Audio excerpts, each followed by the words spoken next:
Salam sejahtera saudara-saudara, kembali lagi dalam Renungan Harian pada hari ini bersama saya Alfian Dito Yuliandiki di dalam Renungan Harian yang bertemakan bertegur dalam kasih. Ya, bertegur, bukan bertemu, yang diambil dari ayat 1 Timotius 5 ayat 1-2 yang berbunyi, "Janganlah engkau keras terhadap orang yang tua, melainkan tegurlah dia sebagai bapa. Tegurlah orang-orang muda sebagai saudaramu, perempuan-perempuan tua sebagai ibu, dan perempuan-perempuan muda sebagai adikmu dengan penuh kemurnian." Penegur dan ditegur. Pemaknaan mengenai tegur-menegur ini di dalam bahasa Indonesia seringkali dianggap sama dengan tindakan marah-marah, dan juga seringkali diasosiasikan dengan tindakan mengkritik. Kritik sendiri juga sejatinya seringkali dibagi menjadi kritik yang konstruktif alias membangun, atau kritik yang destruktif yang malah menghancurkan, seperti yang pernah saya bahas juga di dalam renungan harian sebelumnya. Tidak sedikit bagi sebagian orang yang merasa ketika ia ditegur, ia langsung merasa tersinggung, ia langsung merasa rendah diri, lalu akhirnya merasa diremehkan. Tidak sedikit juga seseorang yang menegur juga menempatkan dirinya lebih baik daripada orang yang ditegurnya, seolah-olah dirinya jauh lebih baik ketimbang orang itu sendiri.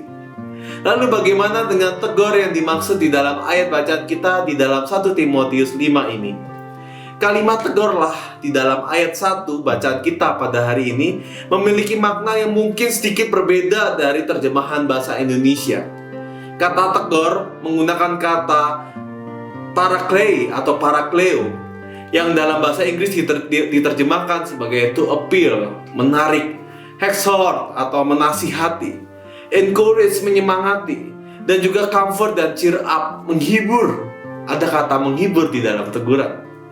Maka jika kita melihat pemaknaan ini, sejatinya tegur yang dimaksud adalah bagaimana kita mengajak seseorang dengan penuh keramahan, dengan sudut pandang bahwa kita ini adalah sejajar, untuk dapat mengerti apa yang terbaik untuk secara bersama, apa yang kita mau untuk dengan maksud menyemangati sekaligus menghiburnya di dalam kesalahan, serta juga membimbingnya ketika ia mau untuk melakukan nasihat-nasihat yang kita berikan.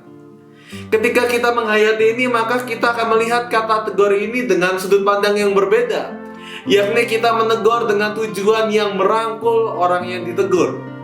Menegur bukan lagi mengatakan bahwa kamu salah, kamu harusnya seperti ini, kamu harusnya seperti itu. Bukan, melainkan kita mengajak orang melihat bahwa ada cara yang lebih baik loh. Mungkin kemarin ada kesalahan, nggak apa-apa, yuk kita perbaiki bersama-sama. Inilah yang seringkali kita maksudkan sebagai menegur di dalam kasih.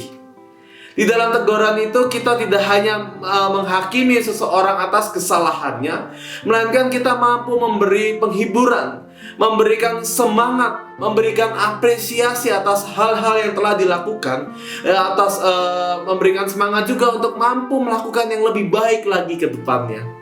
Maka dari itu sejatinya yang seringkali kita sebut menegur dalam kasih adalah juga mengkritik dengan kelemah lembutan.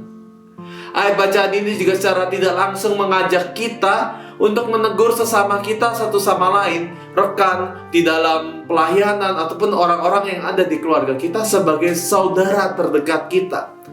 Dengan menjadikan orang yang ditegur ini sebagai seorang saudara, maka sejatinya kita menjadikannya setara dengan kita.